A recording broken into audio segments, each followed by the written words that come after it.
Hej världen! Jag heter Zack the Demon Lord. Hey world, it is I, Zack the Demon Lord, and yet again, another YouTube video. Keeping my word, this is one of the two video ideas I presented that I may make in my last video, although the ordering of those three was kind of out of whack. They got published at different times, and so this is... It was the intended last video, the eclectic paganism, where I announced these ideas. So yeah, this is one of those, and so yeah, we shall get into what this video is about. For this one, this is diving into the language sphere that I do talk about from time to time. I like to give good tips to people when learning a foreign language. It's a niche for me. I love learning foreign languages indeed. For this one, we shall be talking about the three hidden aspects of language that don't always come to the forefront right away. When learning foreign languages, there are a few things that people are quick to get on the boat of talking to you about. They'll talk to you about how nouns work, how verbs work, adjectives, whether there's a case or gender system, how verbs are conjugated, whether it's more of an honorifics system or a pronoun thing, reflexive system. They'll go over all these things, but there is one aspect that rarely gets touched. One of the three will be easiest to understand, well, from a language learning perspective, because it gets more light than the other two. So we shall begin with that. And that is tones. Tones. The most famous language with the idea of tones is Chinese. You'll always hear people saying, Chinese is a tonal language, and it's difficult for that reason. How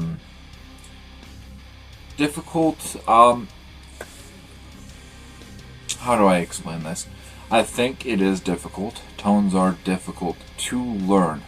But it's not so much that the idea itself is difficult. It's more because of personal language patterns. English is not a tonal language. And so if you're learning Chinese as an English speaker, it'll be difficult because of the fact English doesn't have tones. And so it takes a little bit to, as you're speaking, remember to use those different tones. And we'll get into what a tone is here in a bit. And anyways, to sum it up, now I will say with tonal languages, most of tonal languages have simplified over time as a result of the fact that the more tones you have, the more difficult it is to both speak and to listen, because now you're having to focus very carefully to each word that is being said. And so most tonal languages have simplified. Now, it depends on the language we're talking about, but we'll go Chinese for now. Chinese currently has 5 tones, and so we'll go now with that. We'll use the classic textbook example of the idea of the sound ma and go with that. So the first tone is what is just the flat, and it's always high. So you go ma, ma, ma. It's high pitch, and it's just, you don't change your voice at all.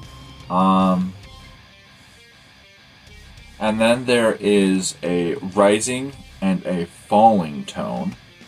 So one starts low, goes high. One starts high, go low. So ma and ma. I'm not perfect at that, but you might be able to see the subtle difference. What I can do for sure is what is the, I don't know the actual term for it off the top of my head, but sort of like a reflexive tone. It kind of just goes down and then back up. So ma, ma, ma. And then the fifth tone in Chinese specifically, the no tone, is just saying the sound really quick essentially. So ma, ma. You don't really breath it enough to give it time to have really any distinct sound. Now, some languages get more difficult, and they specify what pitch of voice you start from and end on, and all this mumble jumble, and it gets difficult. Now, to those of you who might want to argue tone is not necessarily too important, yes, at the end of the day, most languages are contextual. By context, they will be able to, the speaker should, if you're at least pronouncing the sounds of the language right, tell what you're trying to convey based off the context of the other words in the sentence. However, it's not exactly a 100%. It is possible for misunderstandings to happen. I can't think of any examples because I don't really speak any tonal languages. But I can think of an example sense that might not be true necessarily. You might be trying to say, I don't know, like, give me a cup of tea, and then accidentally say something along the lines of, I don't know, give me a cup of pebbles or something. And so people might go, huh? A little bit. Now, there might be sentences where, by mispronouncing a word, like let's say there are sentences out there that with either word it makes sense, and so that is the problem with getting the tones wrong. Is you could say a sentence that legitimately makes sense and that say the wrong thing, and then yeah. Anyways. That's why I personally think tones are important with tonal languages, but let's move on. That was number one, is tones. The second thing, and we're going to go to the home base of English now. The next pattern of language that, and I think this gets left out a lot more than the other two, the tones and the other one I'll be mentioning, but the other sort of linguistic concept that kind of gets left out the textbooks in the classroom, and this is prevalent more with languages like English, is the idea of a language being a stress accent language. With stress accent languages like English, there is going to be a single syllable in a word that gets more pronounced than the other syllables in the word. And so, as an example, I mean, it's a very, here, I want to preface with this. I think the problem with stress accent languages is that different groups of people have different ways of speaking, and I think we as English speakers don't always realize that our language is built with a stress sort of concept behind it. But as an example, going back to this previous presidential elections, one of the candidates, their name is Kamala. And so what is happening here with this name is that the first syllable gets stressed more than the others. And what was happening is that a lot of people were getting irritated by people calling her Kamala, where we're now giving the second syllable the stress.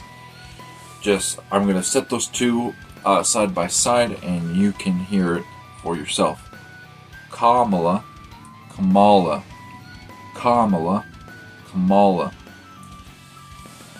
And this is how essentially stress accent languages work, is that there is a single syllable that gets more stress than the others. Now the problem with English in specific is that there's no exact set way. There's patterns.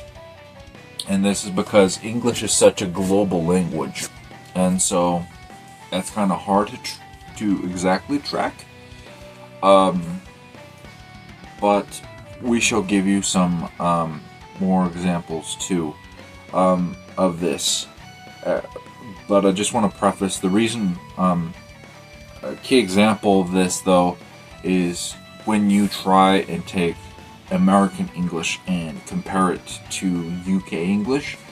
This is where you can notice some of those differences, because UK English has taken a lot of its speaking patterns from its more Latin roots that come from its French roots, versus where America had a lot of German immigrants in the beginning, especially out here in the West. What happened is that we developed a different sort of stress pattern that was more influenced by German and just Germanic languages in general. And so, enough of the background, getting into it. We'll use the word advertisement. In American English, we say advertisement. And so the ad part gets stressed. Versus with UK English, you would say advertisement. Advertisement. And so the T's, that's like the third syllable, gets more stress, which would be a French root sort of thing. Trying to think of other examples. I could say random words. I don't have more examples than those. Those were the two main ones I was thinking of. You could practice this with other words, like, and think about how you would understand them. Like, if someone said opera versus opera, opera, or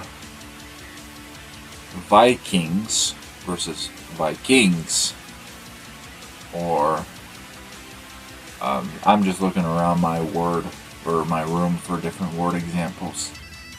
Iceland, Iceland.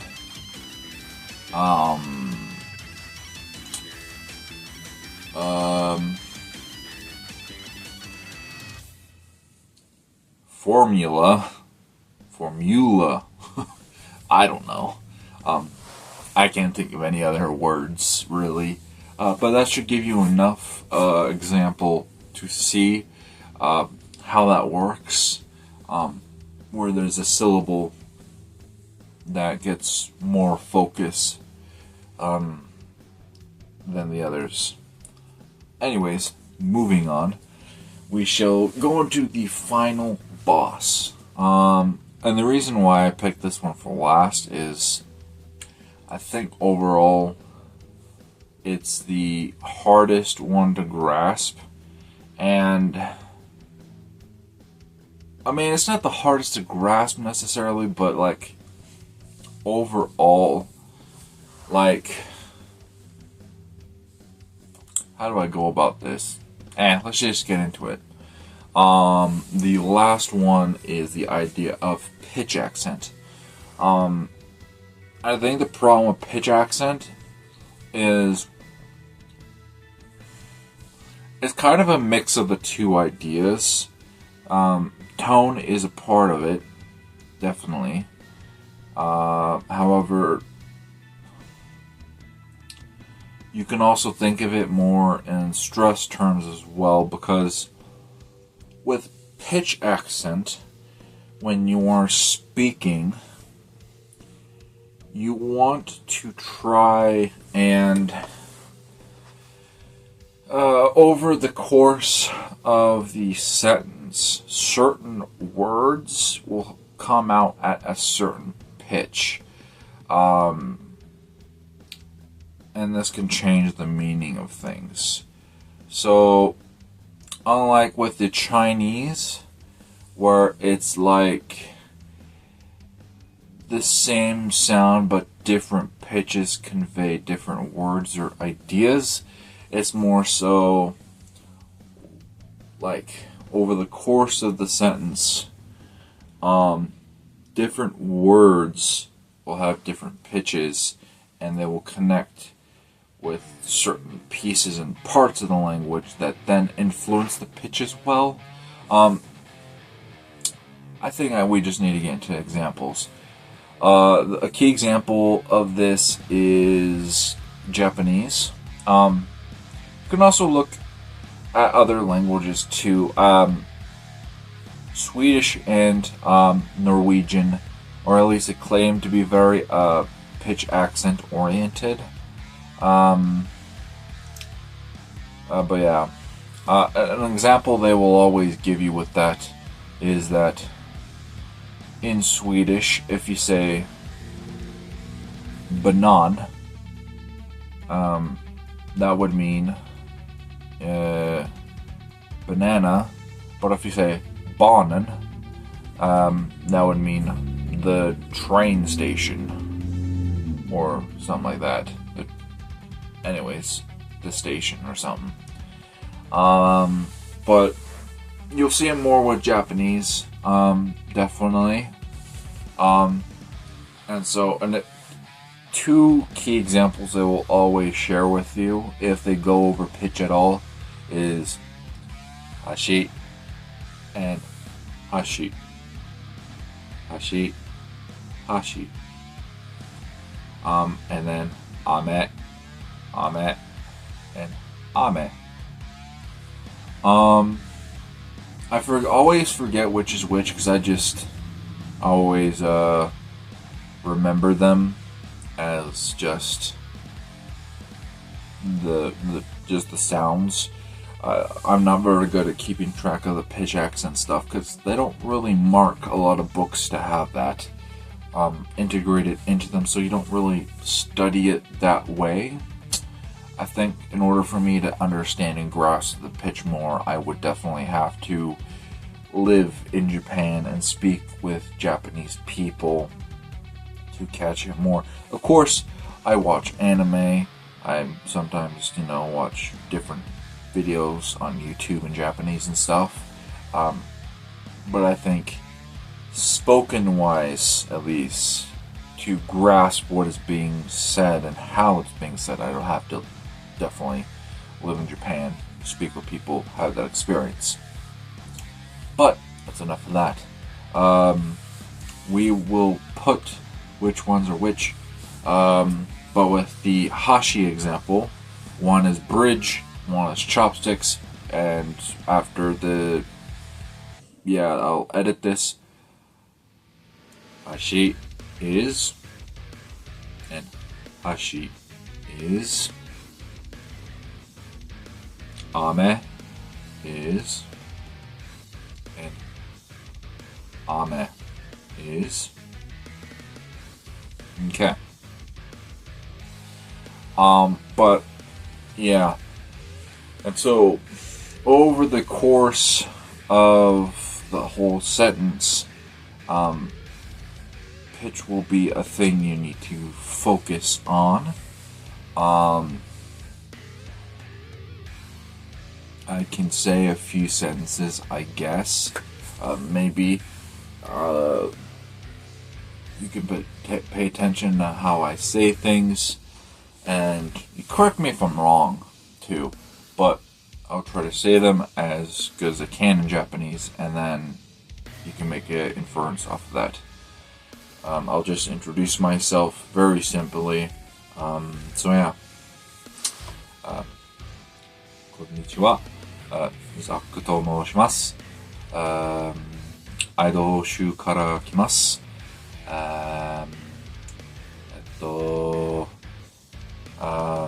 漫画とかアニメとか語学とか、メタル音楽とかゲームとかそんなことが好きです。はい。23歳です。そして大学生です。とにかく、よろしくお願いします。Maybe that would give you an idea, and that is based off of what I've heard. That's how I speak. I try to speak based off of what I've heard in various contents. However, those are the three things: tones, stress accent, pitch accent.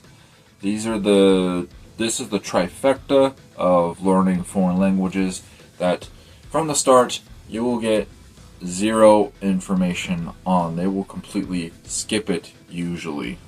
And for, I understand they're just tricky concepts for people to get, especially if you speak English. But I do think they are very important. I think in the beginning of language learning, when you're focusing on the alphabet and stuff and how to pronounce things, it's nice to give them an idea of over the course of a sentence and with different words. These are things to, pay attention for, or you might say the wrong word, or, yeah. Of course, native speakers are obviously very good at their language they speak, and they can probably hear the mistakes you're making and go, and correct it for themselves. However, it's good to know that you're speaking correctly. And so, I wish to give you this information so that way you can, when you go into learning languages, look into these things for yourself. Anyways, this video is actually longer than I was even intending it to be. Gosh dang myself. Anyways, if you like this video, give it a like, subscribe, share, all that good jazz, and we'll see you in the other one. Till then, hey do.